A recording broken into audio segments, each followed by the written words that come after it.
Trump প্রশাসনের বিতর্কিত অভিবাসন নীতি বাতিল করেছে ফেডারেল আদালত। অভিবাসী অধিকার সংগঠনগুলো বড় বিজয়। শুল্ক বৃদ্ধি, মূল্যস্ফীতি সহ বৈশ্বিক অনিশ্চয়তার মধ্যেও যুক্তরাষ্ট্রের শ্রমবাজার শক্তিশালী। বেশি মুনাফা সহ স্বাস্থ্যসেবায় প্রবৃদ্ধি প্রধান কারণ। ফুটবল বিশ্বকাপে অংশ নিতে মার্কিন ভিসা পেলেন ইরানের ফুটবলাররা। ভিসা নিয়ে ট্রাম্প প্রশাসনের কোনো আপত্তি ছিল না বললেন মার্কো রুবিও। এবং টেক্সাসে দ্বিতীয়বারের মতো গরুর শরীরে বিপজ্জনক পরজীবী শনাক্ত। স্টেরাইল মাছি ছাড়ার মাধ্যমে পরিস্থিতি মোকাবেলার চেষ্টা। উত্তর আমেরিকার রাজনীতি, অর্থনীতি, অভিবাসন ও আন্তর্জাতিক সম্পর্কে সর্বশেষ খবর নিয়ে আপনাদের জন্য আরটিভির বিশেষ পরিবেশনা আমেরিকান রাউন্ড আপ। আপনাদের সঙ্গে আছি আমি সুমা ইসলাম মৌ। ট্রাম্প প্রশাসনের বিতর্কিত অভিবাসন নীতি বাতিল করেছে যুক্তরাষ্ট্রের একটি ফেডারেল আদালত। এই নীতির আওতায় ৩৯টি দেশের অভিবাসীদের আশ্রয়, ওয়ার্ক পারমিট, গ্রিন কার্ড ও নাগরিকত্বের আবেদন স্থগিত রাখা হয়েছিল।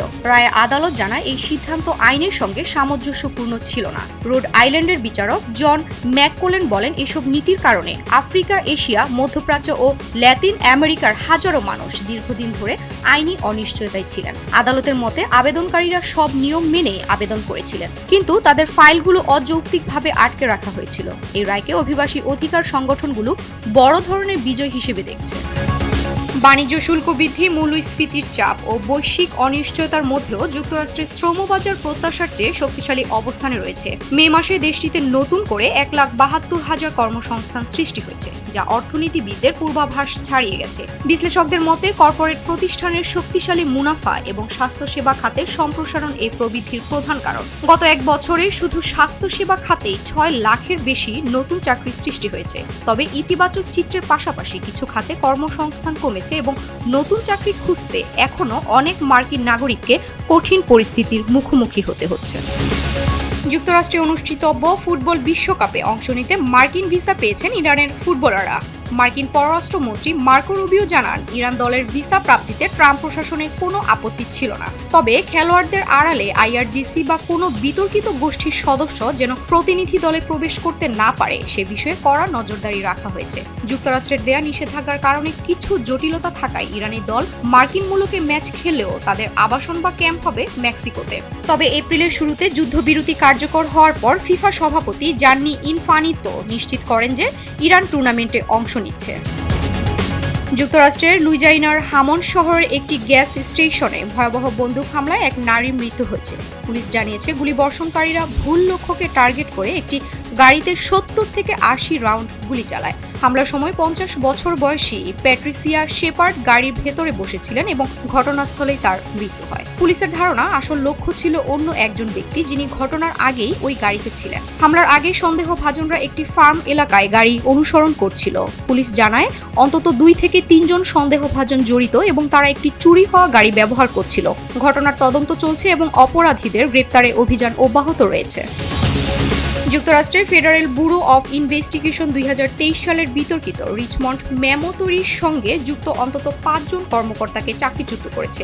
ওই নথিতে কিছু রেডিক্যাল ট্রেডিশনালিস্ট ক্যাথলিক মতাদর্শকে উগ্রপন্থী কর্মকাণ্ডের সঙ্গে সম্ভাব্যভাবে যুক্ত করা হয়েছিল, যা পরে রাজনৈতিকভাবে বড় বিতর্কের জন্ম দেয়। তদন্তে জানা যায়, এতে কোনো বিদ্বেষমূলক উদ্দেশ্য ছিল না, তবে এটি পেশাগত মানদণ্ড পুরোপুরি মানেনি। পরবর্তীতে এফবিআই তাদের অভ্যন্তরীণ নিয়ম আরও কঠোর করে এবং সংশ্লিষ্টদের বিরুদ্ধে প্রশাসনিক ব্যবস্থা গ্রহণ করে। বিষয়টি যুক্তরাষ্ট্রের রাজনৈতিক অঙ্গনে দীর্ঘদিন ধরে আলোচনার কেন্দ্রবিন্দুতে রয়েছে। ক্যালিফোর্নিয়ার গভর্নর পদের প্রাইমারি নির্বাচনে ডেমোক্র্যাট প্রার্থী হ্যাভিয়ার বেসেরা মূল নির্বাচনে প্রতিদ্বন্দ্বিতার যোগ্যতা অর্জন করেছেন।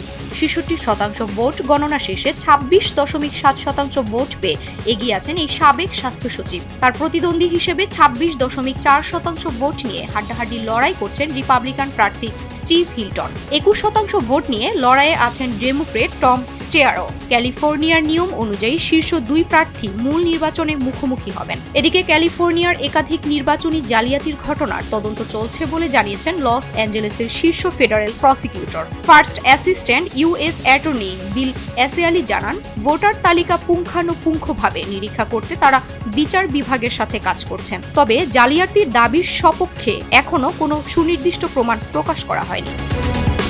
যুক্তরাষ্ট্রের টেক্সাসে দ্বিতীয়বারের মতো একটি গরুর শরীরে বিপজ্জনক নিউ ওয়ার্ল্ড ক্রু ওয়ার্ম পরজীবী শনাক্ত করেছে দেশটির কৃষি বিভাগ। এর আগে একই অঞ্চলের আরেকটি বাছুরে প্রথম সংক্রমণ ধরা পড়ে। স্থানীয় কর্তৃপক্ষ দ্রুত ব্যবস্থা নিয়ে সংক্রমিত এলাকা চিহ্নিত করে 12.5 মাইলের একটি ইনফেস্টেড জোন ঘোষণা করেছে এবং কোয়ারেন্টাইন ও নজরদারি জোরদার করা হয়েছে। স্ক্রুওয়ার্ম মূলত গবাদি পশুর শরীরের জীবন্ত টিস্যুতে আক্রমণ করে, যা প্রাণঘাতী ক্ষতির কারণ হতে পারে। তবে মার্কিন কর্মকর্তারা জানিয়েছেন দ্রুত নিয়ন্ত্রণ ও স্টেরাইল মাছি ছাড়ার মাধ্যমে পরিস্থিতি মোকাবেলার চেষ্টা চলছে। যুক্তরাষ্ট্রের নিউ জার্সির সেন্ট বেনেডিক্টস প্রিপারেটরি স্কুল তাদের নবীন শিক্ষার্থীদের জন্য একটি ব্যতিক্রমী রীতির আয়োজন করে। প্রত্যেক শিক্ষার্থীকে 55 মাইল দীর্ঘ অ্যাপালাচিয়ান ট্রেইলে 5 দিনের হাইক সম্পন্ন করতে হয়, যা তাদের জন্য বাধ্যতামূলক একটি অভিজ্ঞতা। শহরে পরিবেশে বেড়ে ওঠা এসব শিক্ষার্থীকে দলগতভাবে ভাগ করে ক্যাপ্টেন, নেভিগেটর, রান্নার দায়িত্বে থাকা সদস্য ও মেডিকের মতো ভূমিকা দেয়া হয়। পুরো যাত্রায় তারা পরস্পরের উপর নির্ভর করে টিকে থাকে। প্রশাসনের মতে এই চ্যালেঞ্জের মূল উদ্দেশ্য হলো শিক্ষার্থীদের মধ্যে সহযোগিতা ও মানসিক দৃঢ়তা তৈরি করা, যা তাদের ভবিষ্যৎ জীবনের জন্য গুরুত্বপূর্ণ শিক্ষা হিসেবে কাজ করে। এই পর্যন্তই আমেরিকান রাউন্ড আপ। উত্তর আমেরিকার গুরুত্বপূর্ণ সব আপডেট পেতে আরটিভির সাথেই থাকুন। মতামত জানান আরটিভির সামাজিক যোগাযোগ মাধ্যমে। সবাই ভালো থাকুন।